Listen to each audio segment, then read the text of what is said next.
Chicken biryani. Hi years, welcome to bachelor kitchen. ఈ వీడియోలో మనం చికెన్ బిర్యానీ గురించి తెలుసుకుందాం. ఇది చాలా టేస్టీగా చాలా బాగుంటుందండి. ఒకసారి మీరు కూడా ట్రై చేయండి.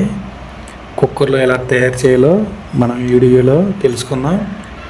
ఇది చాలా స్పైసీగా చాలా టేస్టీగా చాలా బాగుంటుందండి. Basmati chicken biryani in cooker. Thank you so much అండి. దీనికోసం నేను అర కేజీ వరకు అయితే చికెన్ తీసుకుంటా. కొద్దిగా బాస్మతి రైస్ అప్రాక్సిమేట్లీ 200 గ్రామ్స్. ముందుగా నేను స్టవ్ వెలిగించుకొని నా బిర్యానీ తగ్గ కుక్కర్ అయితే నేను తీసుకున్నా. మీరు కూడా మీ బిర్యానీ తగ్గ కుక్కర్ అయితే తీసుకోండి. నేనైతే 3 kg ప్రెషర్ కుక్కర్ తీసుకున్నా.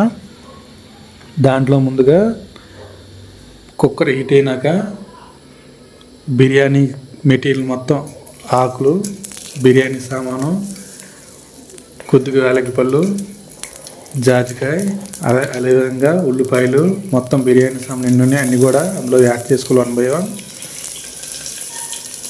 బాగా హీట్ ఎక్కినాక ఈ మిక్సర్ మొత్తాన్ని కూడా ఒకసారి కలుపుకోవాలి. బాగా హీట్ ఎక్కినాక ఆయిల్ బాగా వేపుకోవాలండి. రెడ్ కలర్ వచ్చినంత వరకు కూడా వేపుకోవాలి. చూసారు కదా, రెడ్ కలర్ వచ్చింది లైట్గా. దీని తర్వాత దీంట్లోకి కొద్దిగా పచ్చిమిరపకాయలు, ఒక 5 నుంచి 6 కాయలు తీసుకున్నా. అంత బిర్యానీ తగ్గట్టు మనం తీసుకోవాలి. దాంతోపాటు 1/2 kg వరకు అయితే చికెన్ నేను ముందుగా కడిగేసి పక్కన పెట్టుకున్నా.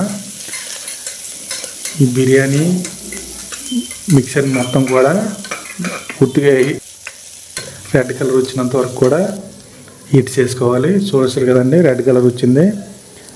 ఆనియన్స్ రెడ్ కలర్ వస్తాయి. దాని తర్వాత ఇప్పుడు ముందుగా మనం క్లీన్ చేసుకుని ఉంచుకున్నటువంటి చికెన్ అయితే ఇందులో యాడ్ చేసుకోవాలి. యాడ్ చేసి బాగా కలుపుకోవాలండి. ఇది కూడా జస్ట్ ఫ్రైలా అవుతుంది కాసేపు వరకు. దీంట్లో ఇంకా ఇతర ఇంగ్రీడియంట్స్ కూడా యాడ్ చేసుకోవాలి. నేనైతే అన్నీ కూడా 2 tablespoon యూజ్ చేస్తున్నాను. 2 tablespoon అల్లం వెల్లుల్లి పేస్ట్, అదేవిధంగా పసుపు, ఉప్పు అన్నీ కూడా 2 tablespoon యూజ్ చేస్తున్నా. ఎందుకంటే నేను తీసుకున్న చికెన్ అయినది 1/2 kg అప్రాక్సిమేట్లీగా. అదేవిధంగా రైస్ కూడా ఒక 200 grams అయితే తీసుకున్నా. దీంట్లోకి ఈ టైంలో అన్నీ యాడ్ చేసుకోవాలి. కొద్దిగా పసుపు, ఉప్పు, కారం, అల్లం వెల్లుల్లి పేస్ట్ వేసి బాగా కలుపుకోవాలండి. బాగా మిక్స్ అయినంత వరకు కూడా కలుపుకోవాలి. దాని తర్వాత కొద్దిగా మా బిర్యానీ తగ్గ కారం, ఆల్రెడీ పచ్చిమిరపకాయలు యాడ్ చేసాం కదా, ఇంకాస్త కారం కూడా యాడ్ చేస్తున్నా. 1 tablespoon వరకు కూడా మీకు కావాల్సింది ఇంకా ఎక్స్ట్రా యాడ్ చేసుకోవచ్చు. మీకు కారం కావాలంటే, నాకైతే సరిపోతుంది. ఈ మిక్సర్ని అంతా కూడా బాగా కలిపేసి కాసేపు వరకు అయితే మనం మీడియం ఫ్లేమ్లో వేయించుకోవాలి. పీసులు అయితే కొద్దిగా ఉడికినంత వరకు వేయించుకోవాలి. దాని తర్వాత కొద్దిగా వాటర్ వేసుకొని ఒక 50% చికెన్ ఉడికినంత వరకు కూడా మనం ఇదే ప్రాసెస్ రిపీట్ చేయాలి. ఉడుకుతూ ఉండగా మధ్యలో నేనైతే ఒక 200 grams అంతే 1 glass వరకు బాస్మతి రైస్ తీసుకొని బాగా కడిగేసి వాటర్లో నానబెట్టాను. చూడండి, చికెన్ అవుతుంది కదా. ఈ చికెన్ బాగా 50% ఉడికినంత వరకు కూడా మనం మీడియం ఫ్లేమ్లో దీన్ని వేయించుకోవాలి. దాని తర్వాత కొద్దిగా చికెన్ మసాలా కూడా దీన్ని యాడ్ చేస్తున్నాను టేస్ట్ కోసం.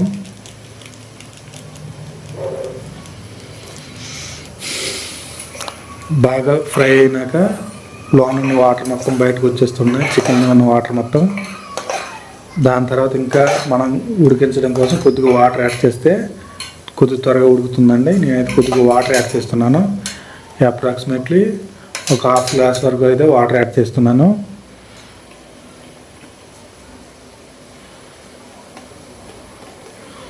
యాడ్ చేస్తున్నాక బాగా కలుపుకోవాలి. 50 to 60% అయితే చికెన్ ఉడికినంత వరకు కూడా ఇదే ప్రాసెస్ రిపీట్ చేయాలి.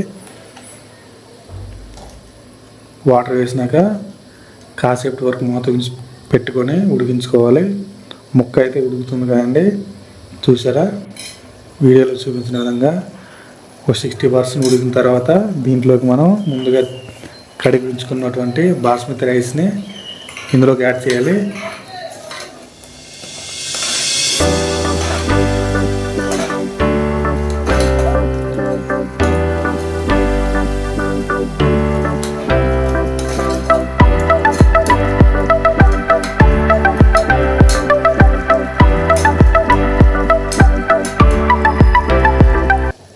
ఇప్పుడు మనం ఒకసారి టేస్ట్ చూసుకుందాం.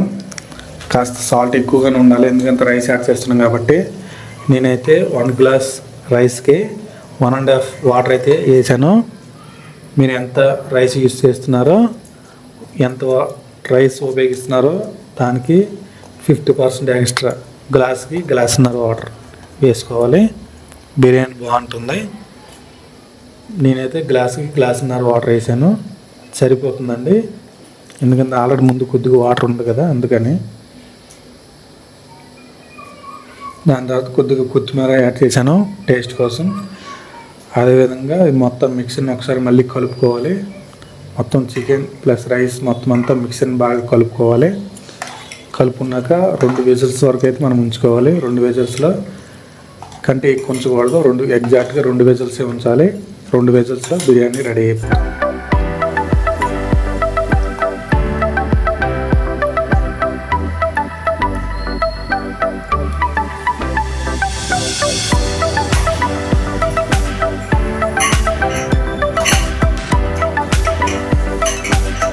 మూత పెట్టుకొని ఎగ్జాక్ట్గా 2 విజిల్స్ ఉంచాలండి.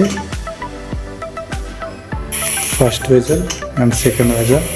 2 విజిల్స్ తర్వాత బిర్యానీ రెడీ అయిపోయినట్టేనండి. Thank you so much. Biryani ఉడికిపోయింది. చాలా టేస్టీగా ఉంటుంది. మీరు కూడా ఒకసారి ట్రై చేయండి.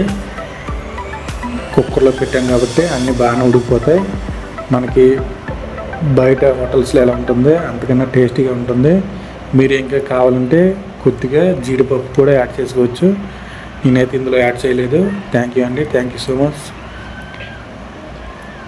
For watching this video. Thank you so much.